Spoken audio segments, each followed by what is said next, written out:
मोहन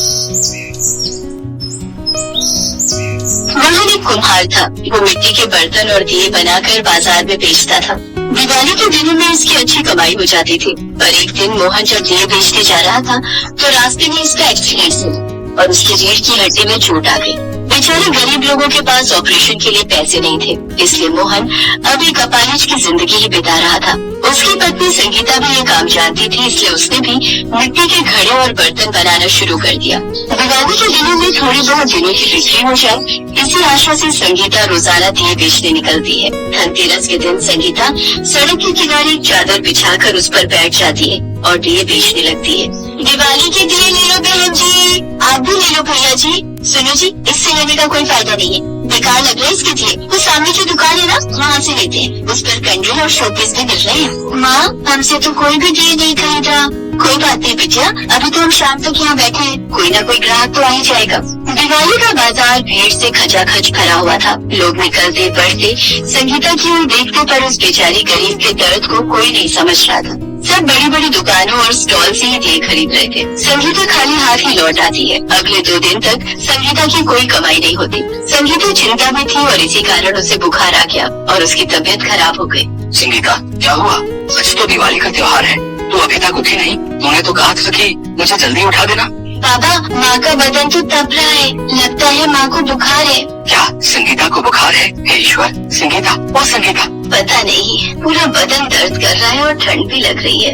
एक काम कर, मेरे पास जो दवाइयाँ हैं उसमें बुखार की दवाई रखी है, तू वो खा ले, उससे तेरा बुखार उतर जाएगा। सोच रही थी आज दिवाली का दिन है तो दियों की बिक्री हो जाएगी, पर मेरे से तो उठा ही नहीं जा रहा। माँ, तुम आराम करो, आज मैं दिए बेच आती हूँ। मैं ज्यादा दूर नहीं जाऊंगी, बस बाजार में कोने पर बैठकर ही दिए बेचूंगी। मुझे पता है कि तुम कहाँ बैठती हो। निशा, मेरी बच्ची तो अकेले कैसे दिए बेचेगी? मेरी बच्ची। निशा देवी लक्ष्मी की मूर्ति के आगे प्रार्थना करती है। हे लक्ष्मी माँ, माँ आपसे रोज प्रार्थना करके दिए बेचने जाती है, पर हमारे दिए कोई भी नहीं खरीदता। आज तो माँ भी बीमार है और दिवाली का दिन है, मैं अकेले ही दिए बेचने जा रही हूँ। आप मेरा साथ दोगी ना? आप ऐसा कुछ करो कि आज मेरे दिए बिक जाए। माँ कहती है कि आप अपने भक्तों की प्रार्थना जरूर सुनती हो, इसलिए आप मेरी भी प्रार्थना सुन लो।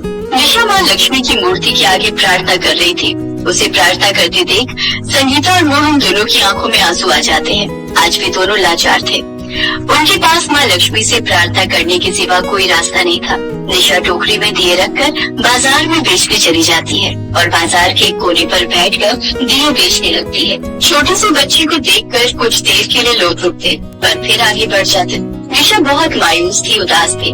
मैंने तो माँ लक्ष्मी से सुबह प्रार्थना भी की थी कि मेरे सारे दिए बिक जाएं, पर कोई भी मेरे से दिया नहीं खरीद रहा। निशा की आंखें आंसुओं से भीगी हुई थी। तभी उसके पास एक बुजुर्ग व्यक्ति आता है। अरे बिटिया रानी, तू रो क्यों रही है? वो क्या गया? मेरे दिए नहीं बिके, माँ की तबीयत भी ठीक नहीं है। मैंने सोचा दिए बिक जाएंगे तो माँ बाबा बहुत खुश होंगे, पर कोई भी मेरे से दिए नहीं खरीद रहा। बस इतनी सी बात, लाओ मैं तुम्हारे दिए खरीद देता हूँ। सच? आप ये दिए खरीदोगे? हाँ बेटा, मुझे तो ढेर सारे दिए चाहिए। अब एक काम करो, तुम मुझे सारे दे। बुजुर्ग व्यक्ति का नाम मनोहर लाल था। वो स्वभाव से बहुत ही दयालु थे। रमेश, ये सारे दिए गाड़ी में रखवा दो, आज शाम को दिवाली पूजन में यही दिए जलाए जाएंगे। बिटिया, अब तो मैंने तुम्हारे सारे दिए खरीद लिए, पर तुम्हारा घर कहाँ है? चल, मैं तुम्हें तुम्हारे घर तक छोड़ देता हूँ। मेरा घर यही पास में ही है। मनोहर लाल ने निशा को दिवाली के उपहार खरीद कर दिए, सजावट का सामान, खाने पीने की चीजें और भी बहुत कुछ, जिसे देखकर निशा बहुत खुश थी। मनोहर लाल उसके बाद निशा को उसके घर छोड़ने गए, पर निशा के घर की हालत देखकर सचमुच वो भावुक हो गए। निशा एक कच्चे मकान में रहती थी। माँ देखो, इन दादाजी ने मेरे सारे दिए खरीद लिए और मुझे इतने सारे उपहार भी खरीद कर दिए। आपकी बहुत बहुत मेहरबानी बाबूजी। मैं सुबह से निशा के लिए बहुत परेशान थी, ये अकेले ही दिए बेचने चली गई थी। आपका बहुत बहुत शुक्रिया मालिक साहब। दिवाली के दिन एक छोटी सी प्यारी सी लक्ष्मी स्वरूपा बच्ची के चेहरे पर मुस्कान आ गई, इससे बड़ी बात मेरे लिए और क्या हो सकती है बेटा। मेरे पास भगवान का दिया सब कुछ है। मैं तो अपने पोता पोती के लिए दिवाली के उपहार लेने निकला था, तभी मेरी नजर निशा पर पड़ी। इसे देखकर मैं सचमुच हैरान हूँ। ये बच्ची अपने परिवार के लिए इस उम्र में कितनी मेहनत का काम कर रही है। मुझे तुम्हारी बच्ची पर गर्व है। देखना बड़ी होकर ये तुम दोनों का नाम जरूर रोशन करेगी। बेटा, ये 5,000 रुपए दियों के जो तुमने इतनी मेहनत से बनाए थे। बहुत बहुत शुक्रिया बाबूजी। कई एहसान हमें हमेशा याद रहेगा। मनोहर लाल की छोटी सी कोशिश से संगीता और उसके परिवार का दिवाली का त्योहार खुशियों में बदल जाता है। निशा भी उस दिन बहुत खुश थी। संगीता अपने परिवार के साथ माँ लक्ष्मी और भगवान गणेश का पूजन और आरती करती है। मनोहर लाल बहुत ही अच्छे स्वभाव के व्यक्ति थे। उन्होंने निशा के पिता का इलाज करवाया और कुछ ही समय में मोहन ठीक हो गया और फिर से काम करने लगा। दुनिया में ऐसे बहुत कम लोग होते हैं जो किसी की सहायता करते हैं और किसी की खुशी में अपनी खुशी ढूंढते हैं। प्रभु यही कहते हैं कि जब हमें धरती पर भेजा गया है तो हम सदैव जरूरतमंद और गरीब लोगों की मदद करें, क्योंकि हमारे अच्छे कर्म ही हमें प्रभु से मिलन करवाते हैं। संगीता और उसके परिवार की माँ लक्ष्मी ने सुन ली थी। माँ लक्ष्मी की कृपा से संगीता के जीवन में खुशियाँ आ जाती हैं। दोस्तों, अगर आपको ये कहानी अच्छी लगे तो वीडियो को लाइक और चैनल को सब्सक्राइब करें। रामपुर गांव में रहने वाला गिरीश कई दिनों से काफी बीमार चल रहा था। उसकी तबीयत देख उसकी पत्नी सविता भी बड़ी दुखी रहती थी। फिर एक दिन, हे माँ, पता नहीं ये खांसी कब जाएगी। अरे आपकी खांसी तो और बढ़ गई, लेकिन शुक्र है आज आपको बिल्कुल भी बुखार नहीं है। अब क्या तुम मुझे चावल खाने को दोगी? मेरा कई दिनों से चावल खाने का मन है। चावल? लेकिन घर में तो एक मुट्ठी भी चावल नहीं है। इस सोच में डूब गई सविता। बताओ ना, तुम मेरे लिए चावल पकाओगी क्या? हाँ बिल्कुल। अभी आप सो जाइए, तब तक मैं आपके लिए चावल पका देती हूँ। बेचारी सविता सोच में पड़ जाती है कि आखिर वो चावल कहाँ से लाए। उसके पास तो पैसे भी नहीं है। फिर उसे पड़ोस में रहने वाली अपनी देवरानी तारा का ख्याल आता है। हाँ, ये सही रहेगा। अभी कुछ चावल देवरानी जी से उधार ले आती हूँ। जब मेरे पास पैसे होंगे तब मैं उसे लाकर दे दूंगी। सविता तारा के घर चली जाती है। तारा, अरे ओ तारा, ओफो, इस मुसीबत को भी अभी आना था। रसेदार मुर्गा अभी पका नहीं और सूंघते हुए पहले ही पहुंच गई। नहीं तारा, मैं रसेदार मुर्गा लेने नहीं आई। तो फिर क्या लेने आई हो? तुम तो जानती हो तुम्हारे जेठ जी कई दिनों से बिस्तर पर बीमार पड़े हैं। आज उनका चावल खाने का बड़ा मन है, लेकिन अभी वो काम पर नहीं जा पा रहे तो घर चलाने में बड़ी दिक्कत हो रही है। अगर तुम मुझे एक कटोरी चावल उधार दे देती तो तुम्हारी बड़ी मेहरबानी होती। हाँ, जैसे कि मैंने और मेरे पति ने तो सब भूखे नंगे लोगों के लिए लंगर रखा कर रखा है कि जिसको जो चाहिए ले लो। ऐसा मत कहो तारा, आप मेरी बात कान खोलकर सुन लो। तुम जैसे भिखारियों के साथ हमारा कोई रिश्ता नहीं है। चल अब निकलो यहाँ से, वरना मुझे और भी तरीके आते हैं निकालने के। पता नहीं ये भिखारी हमारे रिश्तेदार कैसे बन गए। सविता उदास मन से वहाँ से चली आती है और घर आकर लक्ष्मी माँ की मूर्ति के आगे हाथ छोड़कर कहती है, हे माँ लक्ष्मी, ये कैसे दिन आ गए हमारे। आज हमारे अपनों ने ही हमें भिखारी बना दिया। पर तुम्हें भी क्या दोष दूं माँ, मेरा नसीब ही ऐसा है। लेकिन मेरे नसीब की सजा मेरे पति को मत दे माँ। उनके लिए मुझे थोड़े से चावल दे दे माँ। अगर आज मैं अपने बीमार पति को चावल नहीं खिला पाई तो मैं तो शर्म से मर जाऊंगी माँ। हम पर दया करो माँ, दया करो। दूसरी तरफ तारा और उसका पति विजेंद्र बड़े ही मजे से रसीदार चिकन और चावल का आनंद उठा रहे होते हैं। भाई वाह, क्या स्वाद है। मजेदार मुर्गा बनाया भैया, मजा आ गया। तुम्हारे हाथों में तो जादू है।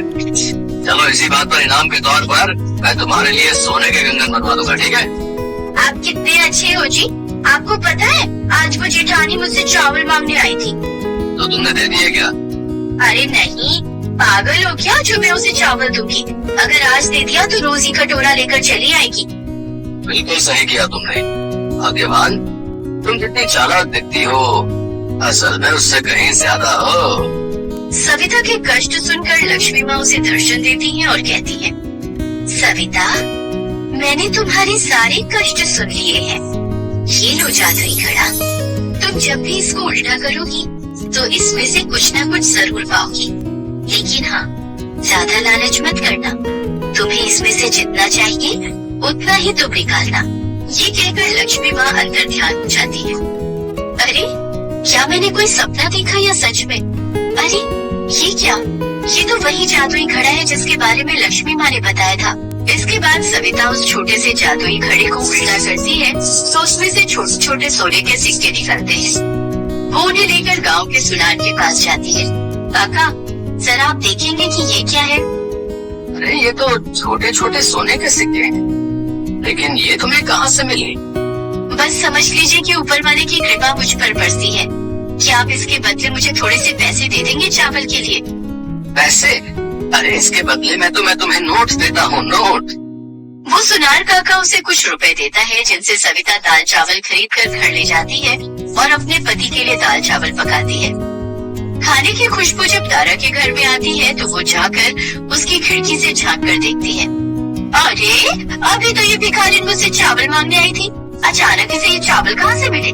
हे लक्ष्मी माता, आपकी कृपा से आज कितने दिनों बाद मेरे घर पर चावल बने हैं। आपने जो मुझे जादुई घड़ा दिया था उसकी मैं कल से खूब पूजा करूंगी माँ। ओहो, तो ये सारा राज उस जादुई घड़े का है। अब तो वो मुझे चुराना ही पड़ेगा। सविता गिरीश के लिए दाल चावल लेकर उसे खिलाने उसके कमरे में जाती है। तब तक तारा चुपके से मंदिर से वो जादुई घड़ा चुरा कर ले जाती है। इस घड़े से इतने सारे चावल आखिर निकलेंगे कैसे? कुछ भी समझ नहीं आ रहा। अरे ये क्या कर रही हो तुम?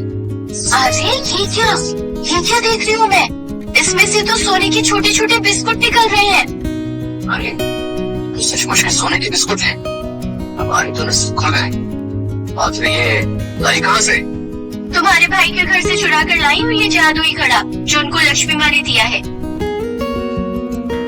अरे भाग गए, हमारे दिन ही नहीं गए। विजेंद्र उन सोने के बिस्किट्स के ढेर को एक बैग में भर लेता है। मैं जल्दी से इसे बाजार में बेच कर आता हूँ। अरे अपने गांव के उस बुढ़े सुनार के पास इतने पैसे कहाँ होंगे जो इसे खरीद सके? तुम तो इसे शहर ले जाकर बेचाओ। विजेंद्र वो बैग ले जाकर शहर पहुँच जाता है और एक बड़ी सी ज्वेलरी शॉप में चला जाता है। गाँव क्या काम है? वो मैं जल्दी बता। दरअसल मेरे पास सोने के कुछ बिस्कुट हैं, क्या आप उसे खरीदेंगे? दिखाओ तो सही। सुनार वो बिस्कुट देखता है तो हैरान रह जाता है। माल तो बिल्कुल चोखा है, लेकिन अपनी दुकान में इतना कैश अभी नहीं है। तो एक काम करो, तुम यहीं पर इंतजार करो, मैं अभी कैश लेकर आता हूँ। कुछ देर बाद सुनार पुलिस के साथ दुकान में वापस आता है। साहब यही है वो आदमी जो इतना सोना लेकर यहाँ आया है। वो देखिए, सोने के बिस्कुट से भरा बैग। यूरे, तेरे पास इतना सोना कहाँ से आया है? मैं बता कहाँ से चुराया तूने ये सोना? साहब चुराया नहीं, बल्कि ये तो लक्ष्मी माँ का तोहफा है। अच्छा, लक्ष्मी माँ का तोहफा? किसे बेवकूफ बना रहा है? चल जल के हवा खाएगा तू। तेरी सारी अकल ठिकाने आ जाएगी। चल। पुलिस विजेंद्र को गिरफ्तार करके उसके गांव जाती है और तारा को भी गिरफ्तार कर लेती है। चलो रे, सोने के बिस्किट चुरा कर बाजार में बेचते हो और कहते हो लक्ष्मी माँ ने तोहफे में दिया है? दोनों मियाँ बीवी जेल में सड़ोगे तभी तुम्हारी अकल ठिकाने आएगी। सविता पुलिस की सारी बातें सुन लेती है। सोने के बिस्कुट? अरे कहीं मेरा वो जादुई घड़ा देवरानी और देवर जी ने चुरा तो नहीं लिया? सविता उनके घर जाकर देखती है तो वो जादुई घड़ा उसकी देवरानी के घर में ही रखा होता है। सविता उस जादुई घड़े को उठाकर नदी में ले जाकर बहा देती है। मुझे माफ कर दीजिए लक्ष्मी माँ, मैं इस जादुई घड़े को अब अपने पास और नहीं रख सकती माँ। इसे देखकर सबको लालच आ जाता है। क्षमा कीजिए माँ, क्षमा कीजिए। तुम्हारी ईमानदारी से मैं प्रसन्न हुई। मैं तुम्हें आशीर्वाद देती हूँ कि तुम्हें कभी किसी भी चीज की कमी नहीं होगी। आपकी मुझ गरीब पर इतनी कृपा, आपका बहुत बहुत शुक्रिया माँ, आपका बहुत बहुत शुक्रिया। इसके बाद गिरीश भी पूरी तरह स्वस्थ हो जाता है और उसे एक अच्छी नौकरी मिल जाती है। लक्ष्मी माँ अपने आशीर्वाद से उनका घर धन धान्य से भर देती है। अब उनके पास खुद का बड़ा घर था, गाड़ी थी और सभी सुख सुविधाएं थी। तो दोस्तों, वीडियो अच्छी लगे तो वीडियो को लाइक और चैनल को सब्सक्राइब करें। मिलते हैं अपनी नई वीडियो में। जय माता दी।